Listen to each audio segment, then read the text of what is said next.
Oke, diulang ya. Jadi di sini ada contohnya dan kita akan coba menguji apakah data ini sebaran datanya berdistribusi normal atau tidak pada alfa 5% atau 0,05. Yang pertama tadi langkahnya adalah kita akan susun datanya dari yang terkecil sampai yang terbesar. Di sini sudah tersusun ya 10, 20, 30, 40, dan 50. Frekuensinya juga ini satu-satu kebetulan.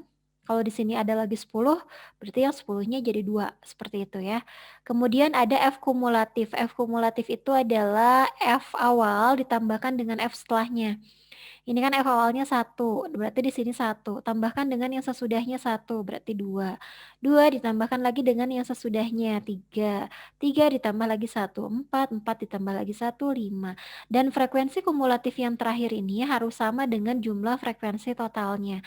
Kalau enggak berarti ada kekeliruan perhitungan. Nah, selesai di langkah 1, kemudian kita masuk ke langkah 2, hitung nilai rata-rata dan simpangan bakunya. Ini tidak akan dibahas lebih lanjut karena kalian sudah dapat materi sebelumnya, di bahasan sebelumnya maksudnya. Oke, saya di sini pakai bantuan Excel, jadi rata-ratanya pakai rumus average dari B6 sampai B10 dari sini ya, sesuai dengan data yang diinginkan. Kemudian untuk simpangan bakunya, saya pakai rumus STDEV alias standard deviation. Datanya sama dari B6 sampai B10 gitu.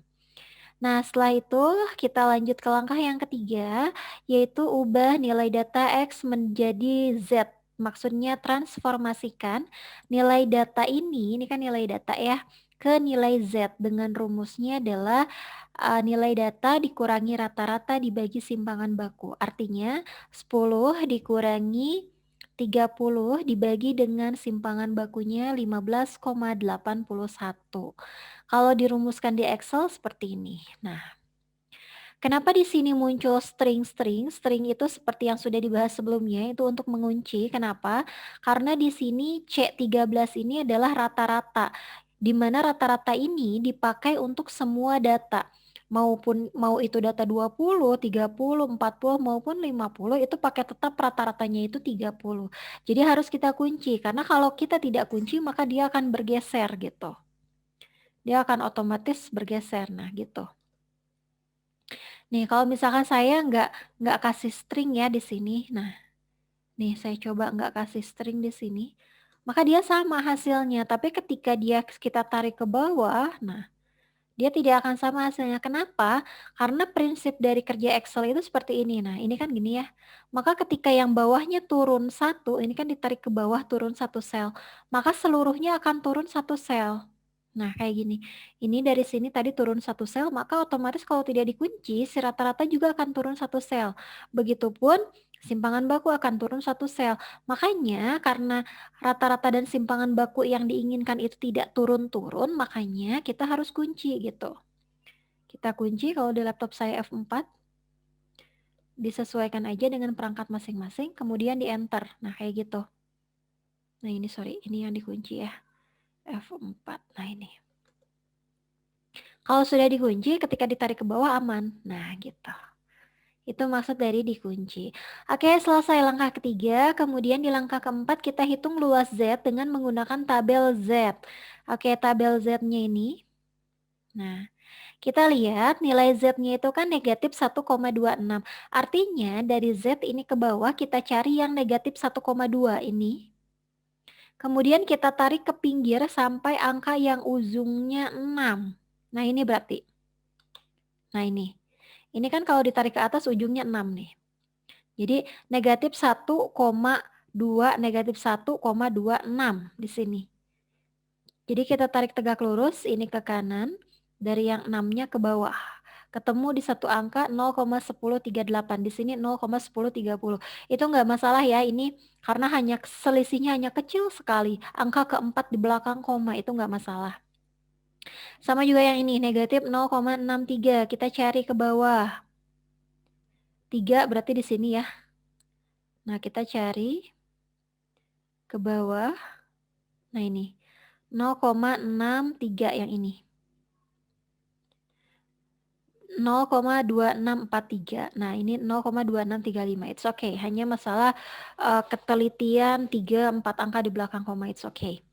Kalau di sini saya nggak pakai tabel ini ya, tapi saya coba pakai rumus di Excel. Saya pakai sama dengan norm dis dari E6 data yang saya inginkan di sini. Nah ini.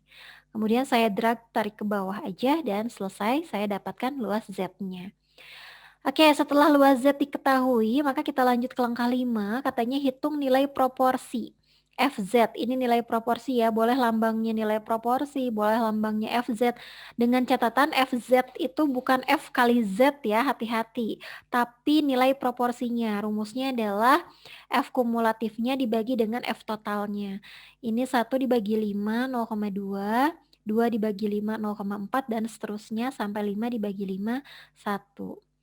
Setelah itu, langkah keenamnya adalah hitung selisih mutlak luas Z dengan nilai proporsi FZ. Ini luas Z-nya, ini nilai proporsinya, tinggal dikurangi aja. Tapi pakai tanda mutlak karena tidak ada luas yang negatif.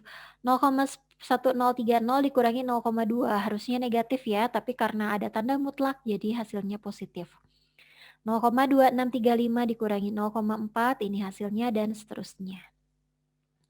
Selesai di langkah ke-6, lanjut ke langkah ke-7, tentukan luas maksimumnya, yaitu luas dengan nilai terbesar. Nah, dari sini, cari luas terbesarnya, didapat ini.